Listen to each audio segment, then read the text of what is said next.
Voilà, on a à nouveau le bonheur et la joie de se retrouver, Monsieur Ababou et moi. Bon, il est vrai que nous avons encore ce cours-là et encore un autre cours avant, j'ose pas dire le mot. Bon, les vacances, c'est pas des vacances, c'est plutôt une petite période de repos qui va durer 3 semaines. On en reparlera bien sûr de camp à camp. Mais nous avons encore avec M. Ababou ce cours et encore un autre cours, pas la semaine prochaine, mais la semaine d'après. Et Bezrat Hashem, au mois de Elul, on va commencer une nouvelle série de cours qui durera très très très longtemps sur le Zohar HaGeoula, sur le Zohar de la délivrance. Et ça va être, je pense, une très très très grande surprise, autant pour nous que pour tous ceux qui écouteront ce cours. Aujourd'hui, je voudrais juste faire une petite introduction avant de céder la parole à notre très très cher ami. Comme je l'ai souvent expliqué dans de nombreux cours, et je suis bien sûr pas le seul à le dire, on vit dans un monde où aujourd'hui, on est de plus en plus conscient que tout ce qu'on voit n'est que l'extériorité de l'extériorité de l'extériorité, ça veut dire en vérité une vitrine qui n'a aucun sens. Et que la vraie réalité, elle est cachée à l'intérieur de ce que nos yeux nous montrent. Parce que nos yeux déforment tout. Nos yeux, n'oublions pas, sont de chair et de sang et ne nous montrent que ce qu'ils veulent et ce qu'ils peuvent nous montrer. Mais à l'intérieur de cette réalité, comme on le voit au niveau de la science, dont M. Ababou va parler aujourd'hui, il y a énormément d'énergie, de force. Toujours l'exemple idiot que je donne, on peut avec un portable parler avec quelqu'un en Amérique. Est-ce que quelqu'un voit toutes les énergies qui branchent les deux portables à des milliers de kilomètres de distance? Non, nos yeux ne le voient pas. Mais il n'y a pas que des énergies matérielles dans ce monde, des énergies cachées. Il y a aussi des énergies spirituelles, comme on en a souvent parlé, positives et négatives. Par exemple, la sorcellerie, telle qu'en parle la Torah, ce sont effectivement des énergies qui existent et qui détruisent le monde. Alors évidemment, pas tout le monde a la capacité et la possibilité de dévoiler ces énergies. De la même manière que du côté du bien, seuls les grands justes arrivent à dégager des énergies positives qui construisent le monde. Mais quoi qu'il en soit, dans ce monde, l'essentiel de la réalité est caché. Et je rajouterai juste une chose aussi, c'est pour ça que dans le couple, par exemple, l'homme, tel que l'expliquent nos maîtres, est la dimension visible, et la femme est censée être plus la dimension cachée, mais on le sait, qui est la plus grande force du couple, l'homme ou la femme? C'est la femme, bien évidemment, parce que justement, elle est cette dimension cachée. Et tout ce qui est caché a beaucoup plus de force que ce qui est dévoilé. Et donc, on doit s'habituer, je termine, aujourd'hui plus que jamais, surtout qu'au moment de la délivrance, on va avoir une telle découverte qu'on n'arrivera même plus à regarder un mur, on n'arrivera plus à regarder une voiture, tellement on aura le sentiment qu'on voit du mensonge et que toute la vraie réalité est derrière ce que nos yeux nous montrent. Et d'ailleurs, c'est ce qu'on dit d'ailleurs 2 fois par jour dans la prière. Arrêtez de suivre vos yeux, car vos yeux vous trompent. Dans le schéma Israël. Dans le schéma Israël, dans la prière la plus importante d'Israël depuis des millénaires. Et donc, voilà, je vais céder la parole à notre très très cher ami pour rentrer plus profondément dans ces détails de ce qu'est la véritable réalité. À vous la parole, cher ami. Bien, Rav, bonjour. Je suis toujours très très heureux de vous rencontrer. Permettez-moi, avant de rentrer dans ce sujet-là, de parler d'un de mes maîtres, qui s'appelle M. David Saada. Baruch Hashem, que Dieu le protège, que Dieu lui donne une longue vie. C'était l'ancien président du FSJU, Fonds social juif unifié. En France. En France, à Paris. Et depuis les années 2000-2005, il s'est mis à écrire, et notamment un certain nombre de livres qui font aujourd'hui, qui ont pignon sur rue aujourd'hui, comme par exemple Le Point intérieur ou La trace du Sinaï. Alors Le Point intérieur, c'est un livre qui va expliquer à travers la Kabbale, à travers les textes sacrés, y compris le Ramchal et tous les grands tzadikim, la paracha Shavua de la semaine. Mais la trace du Sinaï, c'est quand même quelque chose de très judicieux et très profond. Il s'agit de trouver quelle est l'essence même de l'antisémitisme, l'essence même de la judéophobie. Et dans ce livre-là, dont je vais citer un certain nombre de choses, Eh bien, il explique que dans cette judéophobie, il y a, si vous voulez, 3 phases. Il y a la phase de l'anti-Torah, il y a la phase de l'anti-peuple et la phase de l'anti-sionisme, de l'anti-terre. D'un côté, on est aujourd'hui anti-sioniste, comme auparavant, au temps, disons, post-biblique, on était anti-Torah.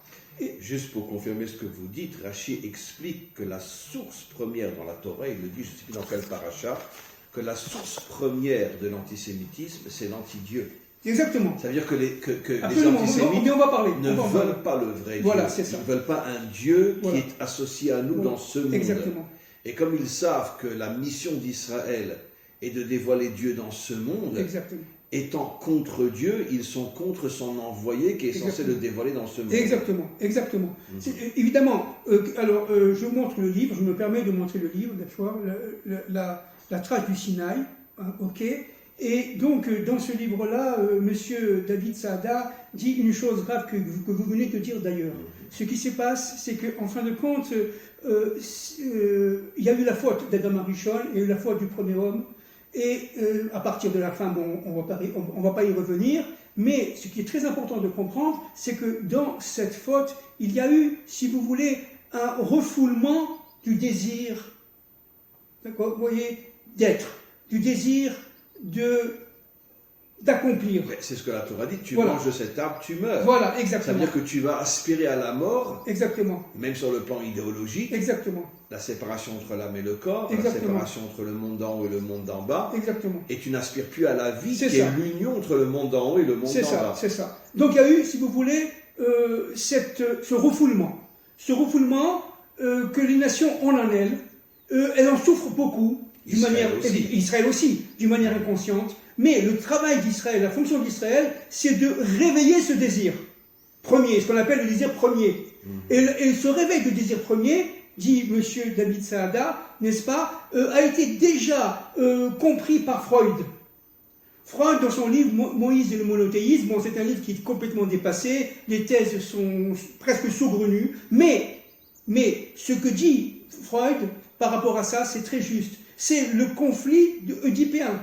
C'est le combat contre le père. C'est le combat contre le père. C'est-à-dire, véritablement, les nations qui sont, entre guillemets, descendants de ce père, n'en veulent pas, veulent se libérer de leur père, c'est donc le complexe d'Oedipe. C'est la révolte de l'adolescence. Exactement. Notre monde vit dans l'adolescence, bien sûr, jusqu'à la délivrance finale, exactement, il va rentrer dans l'âge adulte. Absolument. Et il va reconnaître ses parents. Absolument. Alors, nous sommes encore dans l'adolescence, y compris Israël, bien entendu. Nous sommes encore dans l'adolescence. Donc, à partir de ce moment-là, ils ne veulent pas d'un peuple révélateur de leur propre manque, de leur propre insuffisance, de leur propre déstructuration. Donc, ça les rend quelque part complètement fous.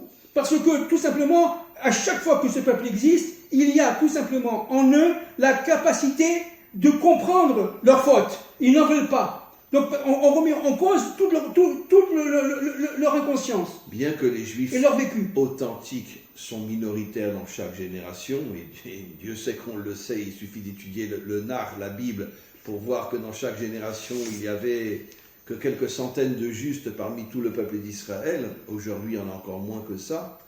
Mais malgré tout, en vérité, on pourrait dire les vrais messagers d'Hachem, et ce qui dérange les antisémites, et pour ça ils s'attaquent à tout Israël, parce qu'ils ne savent pas repérer qui sont les vrais, qui ne sont pas les vrais. Exactement. C'est parce que dans chaque génération, comme le Baal Shem Tov, comme Rabbi Nachman de Breslev, comme le Rabbi Lubavitch ou d'autres, il y a toujours eu des messagers du Dieu authentique qui dérangent l'humanité tout entière. Absolument. Absolument. Alors regardez, une première citation à la page 110 de ce livre, La trace du Sinaï. Regardez. L'histoire est un processus de libération spirituelle. Un processus dans lequel l'engagement actif de l'homme est requis. Actif. Le côté féminin est requis. Cet engagement est une réparation de l'échec du désir premier. C'est exactement ça. Nous sommes venus dans ce monde pour réparer l'échec du désir premier. Nous étions au temps d'Adam et expliquez un peu mieux quel était ce désir. L'union entre l'âme et le corps. Mais bien sûr, le désir. De la mort. Mais évidemment, que dit le Harizal? Que dit le Harizal? Betsal mot, c'est Betsalem Vav. Le ribour. C'est le ribour. C'est le Vav à ribour. D'accord? C'est-à-dire qu'il a séparé le Vav de Betsalmo. Et à partir de ce moment-là, c'est Betsalem Vav. C'est d'ailleurs la raison pour laquelle Rashi explique que Yaakov Avinu, c'est une métaphore, a volé le Vav de Eliyahu. Exact. Et il lui a dit, je ne te le redonnerai que quand tu amèneras la délivrance. Oui, exactement. Le Vav est le symbole de la délivrance. Absolument. Puisque en hébreu, le Vav fait allusion à l'unité des contraires. Ben oui, mais ce sont les 6 jours de la création.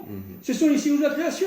C'est le rapport entre le ciel et la terre. Vav. Mais bien sûr, c'est le ciel et la terre. La valeur numérique du Vav, c'est le 6. Les 6 jours de la création où se dévoile l'unité du monde. Jusqu'à la faute de Adam. Jusqu'à la faute de Adam, qui s'est passée évidemment à la veille du Shabbat. Bien sûr. Juste à la veille du Shabbat. Alors, on reparlera tout à l'heure de l'âne de Balaam. Alors, deuxième citation pour finir, elle est un peu longue, mais elle est très intéressante. À la page 168 de la trace du Sinaï de M. David Saada. La répulsion d'Israël est produite au sein même de l'inconscient collectif des nations par les forces négatives qui tentent de préserver l'asservissement qu'elles font subir aux étincelles de sainteté. Même dans leur propre peuple. Absolument, absolument. Mais c'est ce qu'on veut aujourd'hui avec la mondialisation. Ils veulent en aucun cas que les peuples se réveillent. Ils veulent nous rendre des moutons, ils veulent nous rendre des esclaves. Excusez-moi, je continue. La source profonde de la judéophobie est cette opposition des forces négatives à la libération du désir premier. Qu'est-ce que ça veut dire le désir premier en un mot? C'est-à-dire, enfin, dans le désir de servir Hachem, le désir de concrétiser sa volonté. Hachem de connecter, oui, servir Hachem, qu'est-ce que ça veut dire? Ça veut dire de le connecter, de le révéler dans ce monde, de le révéler dans ce monde, dans le monde de la matière.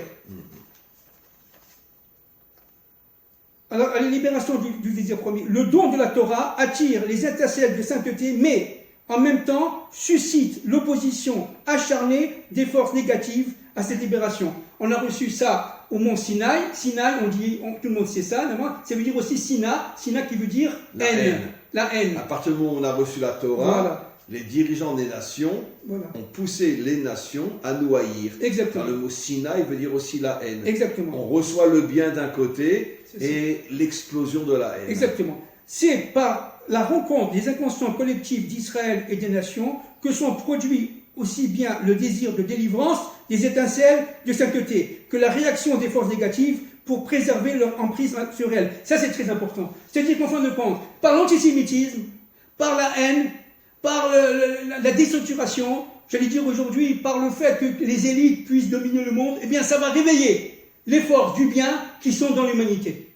Ça va réveiller des gens qui, aujourd'hui, normalement étaient endormis de siècle en siècle, de millénaire en millénaire. À la fin des temps de l'histoire, ils vont être complètement réveillés par cette étincelle de lumière qui est en eux, n'est-ce pas? Ces mondes supérieurs qui sont en eux. Qui a besoin d'être écrasés pour se réveiller. Exactement, comme on l'a dit la semaine dernière, qui a besoin d'être écrasée, soumise, pour se réveiller. Et c'est exactement, c'est-à-dire qu'en fin de compte, grâce aux antisémites, il y aura le Mashiach ben David. Si on est là, c'est que grâce à eux. Voilà. Moi, je dis toujours, excusez-moi, bravo les antisémites. Sans vous, ça fait longtemps qu'on aurait disparu. Exactement. Merci, continuez à nous haïr, car comme ça, grâce à vous, on traverse l'histoire. C'est ça, parce que plus ils nous haïssent, et plus on se réveille. En 45, on sort d'Auschwitz, en 43, on renaît sur notre terre. Vous comprenez, dans le sel dont on a parlé la semaine dernière avec Elisha, c'est exactement ça. Bien sûr. C'est-à-dire, en fin de compte, l'antisémitisme, qu'est-ce qu'il fait? Il met du sel dans le sel, mais il va tout simplement résolver le mal du monde. Il va faire guérir le monde. Bien sûr. Et c'est-à-dire qu'en fin de compte, du mal sur le bien. C'est comme un vaccin. Et c'est exactement. À part celui du Corona. C'est comme un vaccin. C'est le mal. On prend du mal pour soigner. Exactement. Donc les antisémites sont le mal qui soigne Israël. Exactement. L'antisémitisme, qu'est-ce que c'est? Évidemment, tout ça c'est envoyé par Hachem. C'est-à-dire de la malédiction sur la bénédiction. Ils veulent nous maudire. Puis c'est Bilam. Ils voulaient maudire. Et ça s'est transformé en bénédiction. Exactement, c'est Bilam. Alors attendez, je finis, on parle de Bilam. L'attraction et la répulsion, regardez. L'attraction et la répulsion ont une même cause. L'effet du don de la Torah, ce que lui appelle la trace du Sinaï. C'est quoi la trace du Sinaï? C'est le fait véritablement d'avoir été connecté à Dieu pour recevoir la Torah. Et c'est ce qui va se passer aujourd'hui avec la Torah de la délivrance, les premières tables de la loi. Il va falloir se connecter à Dieu, mais ils n'en veulent pas. Alors qu'est-ce qu'ils font? Ils veulent absolument nous rendre esclaves. Bien sûr. Et en Israël, ça marche. Eh bien, en Israël, mais malheureusement dans le monde entier, sur les deux composantes de l'inconscient collectif des nations. Au sein d'une même civilisation, l'attirance pour Israël vient des étincelles de sainteté et la répulsion des forces négatives. Fin de citation, Monsieur David Saada, qui est un de mes maîtres d'ailleurs. Voilà. Alors, revenons maintenant, Rav, à Balaam. En hébreu, on dit Bilam, en français, on dit Balaam. Balaam, évidemment, représente pour nous les forces négatives par excellence. Il vivait dans le monde, certes... D'ailleurs, nos maîtres le disent, il a le niveau de Moshe, oui, mais dans le mal. J'allais dire, exactement. Il est au même niveau que Moshe, mais dans le mal. Oui, je vais encore plus loin que ça, si je peux me permettre. En fin de compte, c'est une même âme, Moshe et Bilam, mais dédoublée. Une pour le bien, une pour le mal. C'est écrit dans le Zohar. Maria Kadosh dit que les deux viennent de Havel. C'est ça. Moshe le bon côté de Havel, Bilam le mauvais côté. Mais c'était deux parties qui étaient dans la même âme. Absolument. Donc ils viennent de la même âme. Ils viennent de la même âme, mais qui a été dédoublée, une du côté du mal, Bilam, Balaam, et l'autre du côté du bien, Moshe. Alors, regardez, c'est très intéressant. D'où vient l'âne de Bilam? L'âne de Bilam, bon, tout le monde sait ça, mais c'est écrit dans le Zohar, c'est extraordinaire dans les Pirkei d'Eliezer. C'est un commentaire du Zohar aussi. Eh bien, d'où vient l'âne? L'âne a été créé avant le Shabbat. L'âne a été créé avant le Shabbat de Bereshit, de la création. On le retrouve chez Abraham, lorsqu'il va faire la Al-Qeda, lorsqu'il va vouloir sacrifier son fils. Il prend son âne. Il prend son âne le matin, etc. Comme Bilam d'ailleurs, il prend son âne le matin. On le retrouve chez Moshe. Bravo. Non, attendez, excusez-moi. Il prend son âne pour retourner en Égypte. Oui, absolument, excusez-moi. On le retrouve, 2 minutes. D'Abraham, on le retrouve chez Yaakov. D'accord? Yaakov le place. Où on voit qu'Yaakov avait un âne. Non, attendez, il a pris l'âne qui descend d'Israël. L'âne était chez Israël et Israël est arrivé chez Yaakov. Yaakov le prend, il le met chez Lavan. Il le met chez Lavan. Et de Lavan, on le retrouve chez Bilam. D'accord? On le retrouve d'abord chez Moshe, etc. et chez Bilam. Vous comprenez? C'est-à-dire qu'en fin de compte, c'est quoi l'âne? L'âne, c'est la matière. Bien sûr. En hébreu, Chamor, c'est la matière. Qu'est-ce que ça veut dire? Ça veut dire que autant que Bilam est issu de la matière, la plus crasseuse, puisqu'il aimait l'argent, il aimait la sexualité, l'homosexualité, il allait avec son ânesse. Mais surtout, n'est-ce pas, et comme Moshe, il venait de ce monde-ci. Mais Bilam utilisait les forces pour pouvoir véritablement, maudire Israël. C'est la différence entre Moshe qui chevauche son âne et Bilam qui couche avec son âne. C'est ça. Ça veut dire que Bilam est au niveau de la matière, voilà. Et Moshe est au-dessus de la matière. Exactement. Attention, au-dessus, pas détaché de la matière, mais il se sert de la matière pour avancer. Bien sûr. Moshe, c'est un combattant de ce monde-ci. Il vivait complètement dans ce monde-ci. Mais il était dans ce monde-ci, c'était un parfait vague. Mais il était connecté complètement à l'au-delà, à l'absolu, à Kadosh Baruch Hu. Il recevait les autres, il les accomplissait. Mais tout le problème, c'est que les Bnei Israël, eux, n'étaient pas arrivés au temps de Moshe, au niveau de Moshe. Donc ils ne comprenaient pas Moshe. Moshe est resté, par exemple, 19 ans à Kadesh Barnea. Et après, ils sortent, donc ils se sont installés avec leurs poules et leurs coqs et tout ce que vous voulez, leur famille, leurs bébés. Et après, ils sortaient, ils sont partis dans un autre endroit. Et après ça, ils sont restés une demi-journée. Après, il faut partir, mais les gens devenaient fous. Ça correspondait à rien du tout, cette histoire. Alors, on reste 19 ans dans un endroit, on s'établit, j'allais dire on s'assimile, on s'établit à Kadesh Barnea, il y avait des sources, il y avait des choses comme ça. C'était très bien. On rentre dans un endroit horrible, aride, en plein désert, et on reste une demi-journée. C'est toute l'histoire de l'exil d'Israël. Voilà, exactement. Le bon côté, le mauvais côté. Exactement. Et on reste dans une zone aride pendant une demi-journée. Et après ça, mais alors attendez, les gens sont devenus fous. Ils ont dit, maintenant, on ne comprend pas ce que tu fais. Et Moshe, tout simplement, il était tout simplement le réflecteur de la volonté de Dieu, c'est tout. C'était un instrument de la parole, c'est tout. Mais ça, ils n'ont pas compris. Parce qu'eux, ils étaient encore en Égypte. Ça veut dire quoi en Égypte? Ils étaient encore dans les mondes d'Elohim. L'exil n'était pas sorti d'eux. Eux étaient sortis de l'exil, mais l'exil n'était pas sorti d'eux. Alors, Balaam, lui, il était dans le monde d'Elohim, il connaissait le Dieu Elohim, mais le Dieu caché, il ne le connaissait pas. Parce qu'il connaît le Dieu de l'obscurité, si vous voulez, de la nuit. C'est dans la nuit que Dieu lui parlait. D'accord? C'est écrit explicitement dans la Torah.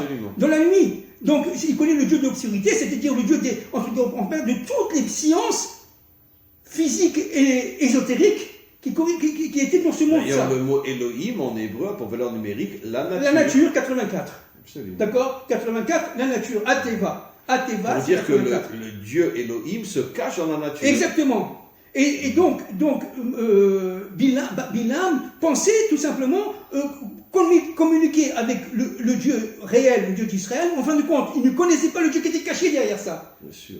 Il ne connaissait pas. Et alors, qu'est-ce que c'est que cette histoire-là? Vous savez que Bilam voulait maudire. En voulant maudire, il cherchait dans l'espace-temps, il connaissait le temps. Il cherchait dans le peuple juif un défaut pour pouvoir maudire. Oui, mais attendez, encore plus que ça. Ah, vous avez tout à fait raison, mais encore plus fort que ça.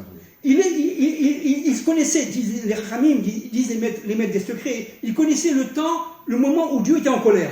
Bon, une fois par jour, disent les Ramim, Dieu est en colère. Qu'est-ce que ça veut dire? Ça veut dire qu'une fois par jour, il est dans le djinn. Mais à partir de ce moment-là, il rentre dans ce djinn, mais à ce moment-là... Pour le retourner contre Israël. Attendez, j'ai pas fini. Excusez-moi. Pour le retourner dans Israël, mais ce djinn-là, il faut, pour qu'il fonctionne, il faut qu'il soit dans un espace déterminé. C'est-à-dire qu'il avait qu'un œil, l'œil droit était borgne, il voyait que l'œil gauche, c'est-à-dire le cerveau gauche. D'accord? Et le côté gauche, dans la Torah, fait allusion à toute la rigueur et la méchanceté. Bien entendu. D'accord? Les gauchistes. Donc, ils se montrent comme très gentils. Oui, c'est ça. C'est ça. Alors, donc, il cherchait une langue d'attaque. Pourquoi? Parce que en trouvant notre d'attaque et en interférant, en reliant le temps et l'espace, il formait une force, vous voyez, par sa pensée, il reliait la force du cœur et les forces de la pensée, mais pour le mal, non pas pour le bien. Moshe faisait pour le bien, mais lui il faisait pour le mal. Mais ça s'est jamais fait. Pourquoi? Parce que Dieu n'a jamais été, pendant le temps où il cherchait tout simplement à maudire Israël, n'a jamais été en colère. Donc il ne pouvait pas trouver l'espace. Alors qu'est-ce qui se passe? Alors regardez. C'est d'ailleurs un verset dans les prophètes qui dit: Dieu a dit Israël, souvenez-vous de ma bonté, j'ai refusé de me mettre en colère pour que les malédictions de Bilam ne tombent pas sur vous. Exactement. C'est dans une Haftarah. Absolument. Alors, bien sûr. Et regardez, quelque chose d'extraordinaire. Aujourd'hui, on parle du monde des sciences. Par exemple, la physique quantique. Aujourd'hui, on est dans un monde physique. On est d'accord? Matériel, physique. Il y a des lois. Si je prends ce livre, je le lâche, il tombe. D'accord? Bien. Mais en physique quantique, ça veut dire, c'est quoi la physique quantique? C'est l'ensemble des sciences qui correspond aux minuscules, aux protons, et à l'infiniment petit. Mais dans l'infiniment petit, les lois de la nature ne sont plus de mise. C'est-à-dire qu'un proton, il peut à la fois faire au même moment 2000 km et 1000 km. Chose qui, pour nous, est en dehors de l'entendement.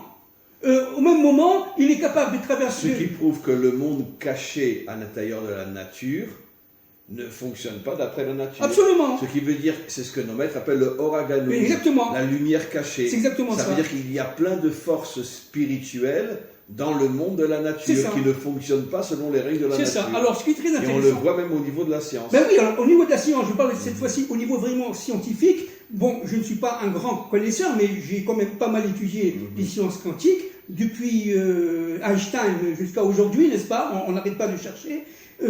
Que disait par exemple Einstein? Il disait, mais vous ne voyez pas qu'il y a Dieu derrière tout ça? Ça, c'était Einstein.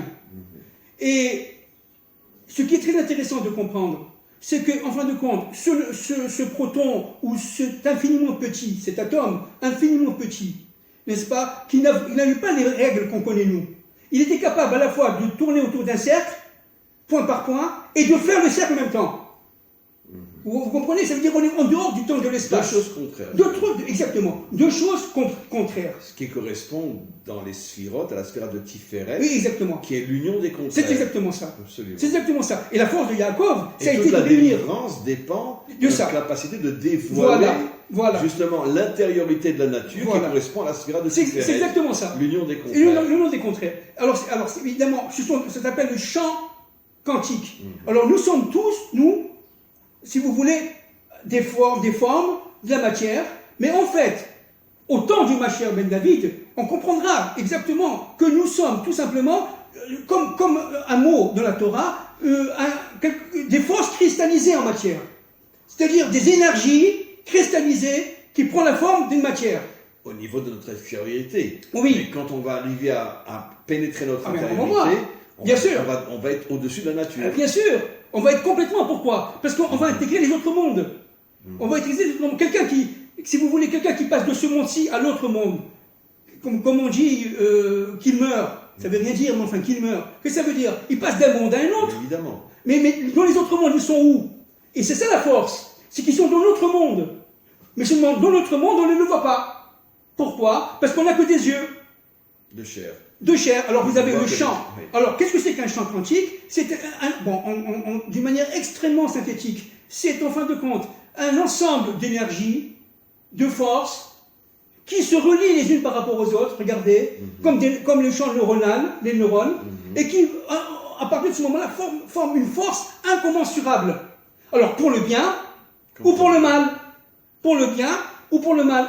Balaam avait cette capacité de revoir à l'intérieur de l'être ce champ magnétique, comme on dirait aujourd'hui, ce champ quantique, et de manière à le manipuler pour pouvoir le mal, pour pouvoir maudire, maudire et ça, Israël. sa force spirituelle, voilà, alors, tous les rois de la terre venaient le voir, parce qu'ils savaient qu'il arrivait à rentrer dans la nature et la falsifier. C'est ça. Alors, ou la détourner. Exactement. Alors vous comprenez, qu'est-ce que c'est que la Torah? La Torah, qu'est-ce que c'est? Ce sont des forces qui se matérialisent en lettres. Vous comprenez? Qu'est-ce que c'est qu'une lettre? C'est le corps, comme nous le corps, vous voyez? C'est une corps. C'est pour ça que lorsque on prie sans être concentré, on n'a rien fait. Pourquoi? Parce que l'esprit est formé, la pensée est formée absolument de cette capacité créatrice. De créer quoi? De créer tout simplement cette énergie, cette force, qui est en elle. Je prends un exemple. Je cherche quelque chose. Une loi. Je suis un grand chimiste, un grand chercheur médical, un grand chercheur économiste. Je cherche une loi. J'arrive pas. Puis un jour, j'ai compris. C'est ce que les philosophes appellent l'illumination subite. J'ai compris. Mais qu'est-ce que ça veut dire, j'ai compris? Ça veut dire qu'en fin de compte, nous on sait, c'est une force qui vient des autres mondes et qui vous amène la réponse. Absolument. À partir du moment où vous avez fait, évidemment, les premiers pas. Ça veut dire l'action. Par votre côté féminin, vous allez agir. Et par votre côté masculin, vous allez recevoir cette force qu'on appelle un ange qui va vous porter. J'ai compris, c'est ça. C'est d'ailleurs pour ça que les secrets de la Torah s'appellent Kabbalah, qui signifie je reçois. Voilà. Et en réalité, c'est vrai dans tous les domaines. Absolument. Bon, le savant orgueilleux va dire j'ai découvert. Tu n'as rien découvert du tout. Exactement. Tu t'es préparé à être le réceptacle de quelque chose qui vient complètement au-dessus de toi. Exactement, absolument. Et après, tu te l'appropries. Absolument. Voilà. C'est exactement ça. Et c'est-à-dire, cette révolution industrielle, cette révolution, y compris pour la révolution française et tout ça, qu'est-ce que c'est? C'est en fin de compte un réceptacle qui fait que, véritablement, le temps est arrivé pour dévoiler un certain nombre de choses, au niveau politique, au niveau social, dans le bien comme dans le mal. Tout vient d'en haut. Dans le bien comme dans le mal. Encore une fois, vous vous rappelez, je vous avais dit ici, vous avez les forces d'en haut, dans ce dessin, de l'Epardès, et les forces d'en bas. Mais ces deux forces sont relativement équilibrées l'une l'autre. C'est-à-dire, il faut savoir si on rentre dans le bête ou on rentre dans le Aleph. Mais donc, il est où le Aleph? Il est derrière le bête. Vous avez compris? Il est caché derrière le bête. La Torah ne commence pas avec la première lettre, mais la deuxième. Voilà. Comme pour dire que c'est à nous de retrouver la dimension cachée. Par la dualité, de trouver l'unité. D'ailleurs, c'est intéressant parce que la forme d'un Aleph, c'est un Yud d'en haut, le monde d'en haut, un Yud d'en bas, et le Vav qui réunit les deux mondes. Voilà, c'est ça. Qu'est-ce que vous voulez faire? Que voulait faire Bilam? Attirer les filles de Moab pour que les hommes d'Israël puissent aller avec elles. Qu'est-ce que ça veut dire? Excusez-moi, je demande pardon à tout le monde parce que je suis quelqu'un qui essaie d'être très pudique. Mais excusez-moi, c'est quoi un spermatozoïde? C'est un Yud. C'est la forme d'un Yud. Donc, mais c'est le sens de la vie. C'est la source de vie, le spermatozoïde. Donc, qu'est-ce qu'il a fait? Il a voulu prendre la source de vie et la mettre dans le mal, dans la prostitution. Absolument. C'est-à-dire qu'en fin de compte, ce Aleph là, qui était quelque part le Yud d'en haut, très très élevé, inaccessible, grâce au Vav, il est relié au Yud d'en bas, plus ou moins accessible dans le monde d'Elohim. Lui, il a voulu l'utiliser parce qu'il avait accès à ce Yud d'en bas. Jeter tout dans une poubelle. Exactement, et prendre ce Yud et le jeter dans la poubelle. C'est exactement ce qu'il voulait faire. Et à partir de ce moment-là, de ça sort Hitler et se sortent tous les dictateurs de l'histoire. D'ailleurs, vous savez que Vous êtes d'accord, Rav? Je vais confirmer ce que vous dites. Les maîtres des secrets, j'ai déjà fait plusieurs cours sur ce sujet-là, les maîtres des secrets disent que tous les grands criminels de l'histoire sont produits par les réunions, par les unions sexuelles impures. C'est ça. Qui dégagent des énergies. Exactement. Qui après se retrouvent dans des corps qui ont une apparence humaine, mais qui ne sont bien sûr pas des descendants de Adam, comme Hitler, comme etc. Et que Hitler a été produit par des millions de débauches qui ont dégagé des énergies qui se sont retrouvées dans son corps. Exactement. Et si vous voulez, s'il y a eu une Torah, et que c'est quoi la Torah? C'est l'ensemble des forces qui permettent, à travers des lettres, de dégager des énergies du bien, des énergies de la parole divine, pour le bien, pour le bonheur de l'homme. Alors, vous avez, après le veau d'or, vous avez compris que c'est le veau d'or, c'est la débauche. En fait, c'est la débauche. Dieu dit, mais attends, dans un monde de débauche, où tu veux, tout simplement, comme a fait Bilam, prendre le Yud et le jeter, n'est-ce pas? Eh bien, ça va pas. Ne crée pas le veau d'or. Crée le Mishkan, crée le tabernacle. Après la réparation. La réparation était le tabernacle. Donc, tout le problème, c'est pour ça que Bilam, c'est non seulement les forces de la parole déformée, la désinformation, si vous voulez. D'ailleurs, Rachid dit, ils ont dit la force d'Israël, c'est la parole de Moshe. C'est ça. Il faut qu'on amène quelqu'un qui va détruire la parole de Moshe en étant lui-même un être de parole, mais négatif. La désinformation, la propagande, le nazisme, que disait Goebbels, tout le monde connaît ça, n'est-ce pas? Une chose fausse, répète-la 10 fois, 50 fois, elle deviendra juste pour le monde, pour la majorité. Ça, les médias, c'est des spécialistes. Mais ce sont des spécialistes. Et d'où viennent, quelle est l'essence de la force des médias aujourd'hui? Et depuis, on peut dire toujours, quelle est la force des médias? C'est Bilam. Bien sûr. C'est Bilam. Et d'ailleurs, nos maîtres nous disent dans le Talmud, Bilam, c'est la congrégation de Bli'am. Exactement. Je ne veux pas de peuple. Exact. Le nouvel ordre mondial. Exactement. Toute l'humanité réunie voilà. dans un magma de mélange. Il n'y a plus de nation, il n'y a plus de peuple, il n'y a plus d'histoire. Il n'y a plus de famille. Il n'y a plus de famille. C'est exactement ce qu'a voulu faire Bilam. Il a voulu détruire le microcosme social qu'est la famille. C'est pour ça qu'il couchait avec son index. Bien sûr. Il n'était pas marié, qu'il n'avait pas d'enfant. Absolument. Il n'avait pas d'enfant, il n'était pas marié. D'ailleurs, entre parenthèses, il a été tué par Pinchas. N'oublions pas, c'est très important. Pinchas, qui était quelque part cette force d'Eli Walavi, bon, évidemment, qui descend. Il s'est réincarné dans Eliyahu Hanavi. Donc Pinchas, c'est le libérateur. Absolument. C'est lui qui vient préparer le terrain de la délivrance. Mais c'est lui qui va rentrer dans l'âme du Mashiach pour pouvoir sauver l'humanité. Absolument. En disant ça suffit, c'est le daï de l'histoire. C'est Eliyahu Hanavi qui va dire daï, arrêtons, ça suffit, on va à la catastrophe. Pinchas se réincarne dans le Mashiach. Mais bien sûr. Mais bien sûr. Le Kadosh le dit clairement. Oui, bien sûr. Il le dit clairement dans Parshat Pinchas. Bien sûr. Que Pinchas est le Mashiach. Bien sûr. Donc, ce qu'il faut comprendre, et ça c'est très très très important, c'est que l'antisémite, non seulement il va, si vous voulez, provoquer la délivrance, mais lui-même, il va s'autodétruire. Bien sûr. Il va s'autodétruire parce que tout simplement, plus il se bat contre Dieu, parce qu'évidemment, comme on l'a dit, c'est un combat contre Dieu, nous ne sommes que des intermédiaires, que des instruments, que des intercesseurs. Mais eux, leur but, c'est ils ne veulent pas de revenir, comme dit le Rav David Saada, au temps du désir. Premier. C'est Nimrod qui a fait la tour de Babel, comme pour dire à Hachem, nous on monte le plus haut possible, et toi tu restes tout en haut, et tu nous laisses tranquille. Tu laisses tranquille. Ok, donc on revient à la Révolution française, etc. Mais ce qui est extraordinaire, c'est de Balak descend, route. C'est fou. De Balak descend, route, ça veut dire de quelqu'un complètement... Et qui c'est Balak? On le sait. C'était le mauvais côté de Caïn. Le mauvais côté de Caïn. Et de lui descend la matrice de la royauté. Et j'ai même lu dites-moi si c'est vrai, que Balak était le fils. L'arrière-petit-fils le arrière-Kadoshi, c'était l'arrière-petit-fils de Yitro. C'est ça, exactement. Un descendant direct de Yitro. Vous vous rendez compte? Mais c'est le seul de la famille qui a quitté la famille quand il a entendu que Yitro voulait convertir tout le monde à la Torah. Exactement. Et lui, il a refusé parce que c'était le mauvais côté de Caïn. C'est ça. Et il est parti. C'est ça. Et donc, non seulement c'était le mauvais côté de Caïn, mais en plus de ce Balak sort Ruth, c'est-à-dire la femme de la délivrance. Mais là, il faut savoir aussi une chose importante. D'ailleurs, j'en ai parlé hier dans notre voyage sur les tombes des Tzadikim dans le Nord, qu'en vérité, que les plus grands maîtres d'Israël sont tous des hommes qui reviennent de l'impureté la plus grande. Bien sûr, bien sûr. Descendant de 40 Sisra. 40 ans, qu'est-ce que tu dis si je vois un rabbin, je le mords comme un âne. Vous vous rendez compte? Rabbi Meir, bien sûr. Onkelos, les maîtres de Hillel et Shammai, et combien d'autres? C'est converti. Mais il descend de la famille de César. Mais bien sûr.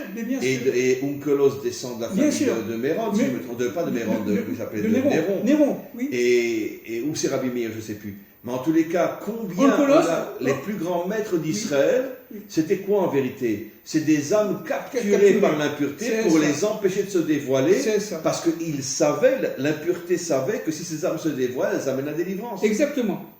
Donc Ruth était en vérité kidnappée dans l'impureté de Balak.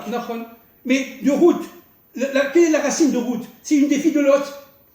Oui, bien sûr. C'est une des filles de Lot. Elle descend de l'union entre la sœur aînée et son père. Voilà. C'est-à-dire, en fin de compte, quelque chose qui est absolument incroyable. Mais pour l'époque, on est dans l'époque biblique, disons, c'est un peu compréhensible parce qu'elle pensait que dans le bien, dans sa propre pensée, elle avait une bonne intention. Elle voulait pensait sauver l'humanité. Elle pensait que, comme le Baboul, que c'était, il n'y avait plus rien. Donc, de cette d'ailleurs, il y a une marloquette entre les Harabim, de ce monde-là, de la fille de Lot, sort évidemment Ruth. Oui, parce que sa pensée était constructrice. Et de là est sortie la matrice de la reconstruction du monde. C'est pour ça que dans le champ quantique, je reviens un peu à la physique d'aujourd'hui, dans le champ quantique, il faut être positif. Il faut positiver à tous les niveaux. Et surtout, ce qui est incroyable, c'est que l'ensemble des champs quantiques tendent vers l'unité. Vous savez, Rav, beaucoup de ces physiciens quantiques d'aujourd'hui sont arrivés à la conclusion qu'il y a un Dieu. Beaucoup sont devenus croyants. Mais de plus en plus de savants authentiques je parle des gens authentiques, oui. Reviennent vers Dieu. Je parle de ceux qui ne se prosternent pas devant l'ego, l'orgueil, etc. Mais ceux qui sont de vrais savants pour l'avancement du monde, de plus en plus, ils reviennent vers la source créatrice. Et vous savez qu'est-ce qu'ils disent? Ils disent, en fin de compte, notre combat, c'est pas contre l'autre, c'est contre nous-mêmes, contre notre ego. C'est ce qu'ils disent maintenant. Il faut se battre contre notre ego. Il faut se battre contre cette volonté de pouvoir, de domination, etc. Le mauvais côté d'Ésaü. Bien sûr. Parce que le bon côté d'Ésaü, c'est évidemment le roi David. Le roi David descend d'Ésaü quelque part, comprenez? Bien sûr. Mais bien sûr. C'est évident. Donc, il y a, si vous voulez, dans ce monde-ci, l'ensemble des chants, que ce soit des chants sonores, que ce soit des chants ondulatoires, tout ça c'est ondulatoire, n'est-ce pas? Vous savez que dans l'infini ondulatoire, il y a la finitude, c'est-à-dire, en fin de compte, tout est linéaire. C'est fou. C'est-à-dire, en fin de compte, qu'est-ce que c'est que le chauffard, puisqu'on parle du son? Qu'est-ce que c'est que le chauffard? C'est ce son qui va réunir dans la concentration de la prière les forces de la tête, les forces de l'esprit, avec la bouche et le cœur, aux forces du cœur. Mais vous savez, justement, il y a, je ne sais plus si c'est dans le Zohar, dans le Ri Akadosh, qui pose la question, pourquoi Dieu a créé le monde avec la parole? Alors, quel est le message? Quel idiot qui croit que Dieu parle et qu'il a une bouche? Mais en vérité, c'est pour nous faire comprendre, parce que toute la Torah, ce sont des messages. Bien sûr. Qu'en vérité, que la parole, on ne voit pas les énergies qu'elle dégage. Exact. Pour nous faire comprendre que dans le monde que l'on voit, il a été créé par des énergies cachées qui sont l'essentiel de la création. Exactement, qui est l'intériorité de nous-mêmes. C'est ça notre intériorité. C'est exactement, si tu me dis, Fabien, qui tu es, je dis, je suis qui je suis de l'intérieur. Donc pour pouvoir savoir, il faut creuser. Et cela, grâce à la femme. C'est la femme qui permet le creusement de soi-même. Quelle est la première parole d'Hachem à Abraham? Lech lecha, va vers toi. Retourne vers toi. Exactement. Tu ne sais pas qui tu es. Exactement. Et tout le problème, c'est de passer d'Abraham à Abraham, si vous voulez. De Fabien à Moshe. Je m'appelle Moshe en hébreu. Je l'ai déjà dit. Et tout le travail, c'est tout simplement de faire le monde des contraires. Mais attention, alors c'est quoi ce monde-ci? C'est quoi ce monde? Ce monde, en fin de compte, c'est un monde qui est à la fois très impur, matière, mais qui peut devenir... Dans son extériorité. Voilà, j'allais dire. Bravo, Raph, bravo. Dans son extériorité très impure, mais dans son intériorité extrêmement pure. Extrêmement pure. Si vous prenez une pierre en Israël et vous la cassez, elle devrait sortir des énergies immenses. Nos maîtres nous disent que les descendants de Haman, donc d'Hitler, sont devenus des grands maîtres qui enseignaient la Torah à Israël. C'est ça. Des descendants de Haman. Exactement. Va savoir si Hitler n'avait pas eu des enfants, va savoir si 3-4 générations après, il n'y aurait pas eu quelqu'un qui se serait converti. Ben oui, c'est fou. Alors pour finir, pas parce que Hitler était bon, mais parce que les âmes pures tombent prisonnières dans l'impureté. Et c'est ce qu'a dit le David Saada, c'est ce que disent les kabbalistes, n'est-ce pas? Tout le problème à nous. Alors quel est le travail d'Israël? C'est de révéler les étincelles cachées dans l'impureté. Nos maîtres nous disent que la raison profonde, dans le Talmud, la raison profonde de l'exil, de nous éparpiller aux quatre coins de la terre, c'est pour aller récupérer toutes les étincelles saintes perdues dans l'impureté. Exactement. C'est exactement dans le Talmud. Exactement. Alors maintenant, pour revenir à ce couple fort formidable, Israël-Universel, l'Universel doit faire son travail qu'a fait Israël au fil des temps, de décanter sa propre impureté, dans une souffrance, avec le sel, comme on l'a dit la semaine dernière, n'est-ce pas, qui fait que véritablement l'humanité puisse retrouver son Dieu, en enlevant toutes les scories, toutes les impuretés extérieures, qui sont d'ailleurs, encore une fois, même pour l'humanité, extérieures. Alors les gens qui vivent dans l'extériorité, qui ne connaissent pas leur intériorité, qui n'auront pas fait ce travail extérieur-intérieur, eh bien, à partir de ce moment-là, qu'est-ce qui va se passer? Il va se passer tout simplement l'implosion et le suicide de ces âmes-là. Elles ne seront plus capables de faire l'union de leur propre contraire, parce qu'elles ne connaîtront pas une partie d'elles-mêmes qui est l'intériorité. Vous savez que tout ce cours-là résumé en un enseignement de nos maîtres, avant la faute, les habits de Adam étaient côte-note or, exactement, des habits de lumière, exactement, donc l'intériorité. C'est ça. Même l'extériorité était éliminée par l'intérieur. Voilà, et après, c'est du côte-note or, avec un haïn, ça vient la peau. La peau. Ça veut dire on est passé de l'intériorité à l'extériorité. C'est ça la faute de Adam. Or, lumière, c'est avec un Aleph. Oui. C'est ça. On passe le Aleph au Aïn. Voilà. Oui, le Aïn, c'est quoi? C'est 70. C'est-à-dire, en fin de compte, les nations représentent cette extériorité. Et l'intériorité, c'est Israël. Jusqu'au réveil de la délivrance. Jusqu'au réveil de la délivrance finale. D'où le Aïn de Or, ça veut dire la lumière, la peau, et le Aleph de Or, qui veut dire la lumière. La lumière, tout le travail, et l'unité. Le Aleph, voilà. C'est l'unité entre le monde d'en haut et le monde d'en bas. Vous avez compris ce qu'a voulu faire Balaam. Il a voulu tout simplement dissocier le Yud du bas au d'en haut et le jeter, comme vous dites tout à l'heure, à la poubelle. De manière à ce qu'il n'y ait plus jamais la jonction entre le Haïn et le Aleph. De manière à ce que l'habit d'Adam Rishon soit toujours une habit de peau et non pas une habit de lumière. Et c'est ça. Donc le Mashiach, c'est quoi? C'est à partir lui aussi viendra sur un âne. Mais bien sûr. Mais c'est le même âme. Oui. C'est le même âme qui revient. Oui. C'est le même âme. Parce au niveau du sens profond, c'est l'âme d'Abraham, c'est l'âme de Bilham, c'est l'âme de David, c'est l'âme de Moshe, pardon.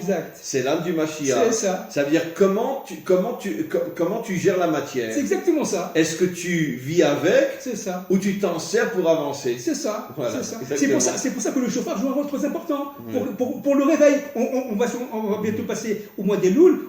Donc c'est la tchouva, comme on dit la tchouva. Mais sans tchouva, il n'y a pas de résurrection des morts. Il n'y a pas de résurrection des mondes. C'est pas possible. La tchouva, c'est cette force qui permet, grâce au son du chauffard, n'est-ce pas, de se réveiller et de comprendre qui on est à l'intérieur de nous-mêmes. Absolument. Donc il faut faire l'union entre l'extériorité, et ça, le sacre, on l'a vu. C'est pour ça qu'il a pris l'extériorité de la femme, pour pouvoir pénétrer l'extériorité de la femme étant, en fin de compte, les nations, et l'intériorité étant jusqu'à la fin du temps, le verset Israël. Il est arrivé à la faire tomber dans l'extériorité quand elle a vu l'arbre, Ta'ava le'enaïm, le désir des yeux. C'est exactement ça. Ça veut dire le désir de l'extériorité. C'est ça. Et ça, c'est le Nachash qui l'a fait tomber dans l'extériorité. Mais vous avez compris. C'est pour ça que Balaam n'avait qu'un œil.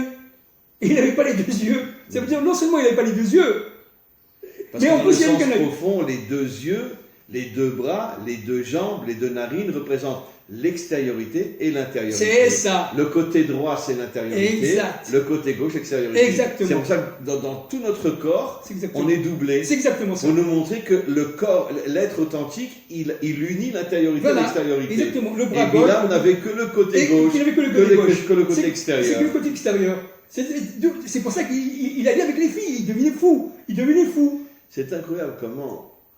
C'est pour ça que nos maîtres nous disent que lorsque la Torah a été traduite pour la première fois, une obscurité plus grande que la faute du veau d'or est tombée dans le monde et elle ne cesse d'augmenter selon les nouvelles traductions.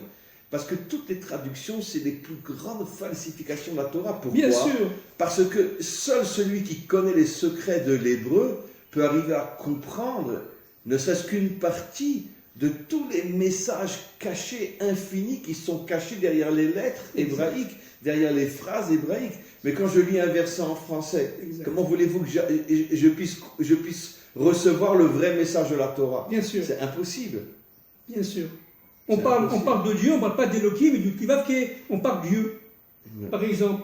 Alors qu'en fin de compte, à l'intérieur des attributs d'Elohim, vous avez toute une infinité d'attributs divins qui font que véritablement Dieu est partout. Non seulement il est partout, mais il les dirige tout. Et dans ce monde du libre arbitre, où tout le monde a la capacité de dire non ou de dire oui, et bien dans ce monde-là, il y a un plan caché qui fait qu'il y a une direction de l'histoire, il y a une direction de notre propre histoire individuelle comme collective, qui fait qu'en fin de compte, malgré, j'allais dire, entre guillemets, notre libre arbitre, il y a un sens profond de l'histoire, directeur, de manière à ce que tous ces chants, chants quantiques, chants sonores, chants ondulatoires, tout ce que vous voulez, n'est-ce pas, vont dans un même sens, la connaissance du Dieu un mais de l'histoire. D'ailleurs, le Zohar dit que la source profonde et authentique du libre arbitre, c'est le choix entre c'est Dieu qui dirige le monde ou c'est moi qui dirige le monde. Exactement. C'est Voilà. ça le vrai libre Vous avez arbitre. touché le point le plus fondamental, Rab. Est-ce que c'est lui ou c'est c'est ça. moi? C'est exactement ça. ça. C'est la racine du libre arbitre. C'est exactement ça. Rab. Et du choix, C'est ça. toutes les conséquences positives Voilà. ou négatives. Et négatif. Exactement. C'est l'arbre de la connaissance du bien et du mal. C'est ça, Où exactement. nous sommes exactement libres. Exact. N'est-ce Puisque pas le Zohar dit que l'arbre de la connaissance du bien et du mal, c'est la malchoute. Nahon. Est-ce que la malchoute est à lui Voilà, ou elle est voilà à moi. moi? C'est exactement Le bien ça. et le mal. Exactement ça. Voilà. C'est exactement ça. Donc notre travail à nous, c'est de dire que la Malchut, elle n'est pas à nous, elle est à lui. Voilà. Et c'est d'ailleurs c'est tout le but de la délivrance finale. D'ailleurs, entre parenthèses, le Mashiach ne vous s'en prendra jamais pour un roi. Il fera sa fonction, il s'en va, c'est tout. Mais putain, C'est tout. tous les imbéciles croient qu'il va s'asseoir sur un trône avec une couronne Avec sur une la couronne tête. sur la tête, etc. N'importe C'est pas ça quoi. du tout. Dès qu'il aura réalisé sa mission de reconnecter le monde à Hachem, Voilà. il disparaît Il disparaît et complètement. personne ne saura Nahon. plus où il est. Nahon. Mais c'est comme Moshe, il est mort au Mont Nebo. Et personne ne sait où il est. On sait, personne ne sait. Exactement, Mais c'est bravo. comme Moshe. Parce que Exactement. qu'est-ce que c'est le Mashiach? C'est Moshe qui revient, qui va devenir Adam. Ah, d'ailleurs, nos maîtres de Zohar dit que Moshe se trouve dans chaque génération, Exact. mais personne ne sait qui il est Exactement. et où il est. Exactement. C'est-à-dire que le vrai juste, c'est qui? C'est pas celui qui dit et moi.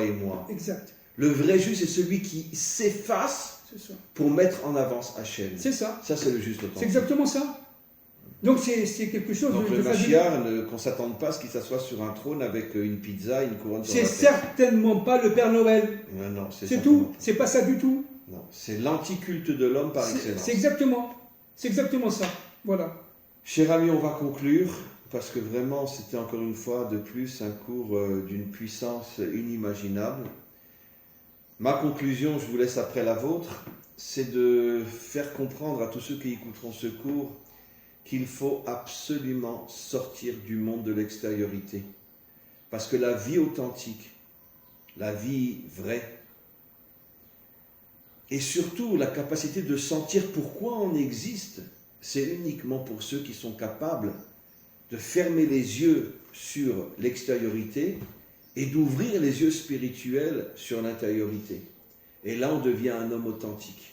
Exactement. Et ça sera ça le réveil de la délivrance. Alors, pour finir et pour compléter tout ce que vous dites, qui est absolument juste, Rav, c'est qu'en fin de compte, le Mashiach va se servir de ces forces positives, de ces champs quantiques, comme on dit, ces champs d'attraction énergétique, qui vont dans un sens mais on parle du bon côté de ces forces-là, celles qui sont optimistes, celles qui cherchent la vérité vraie, qui cherchent ce qu'on appelle en hébreu le émet.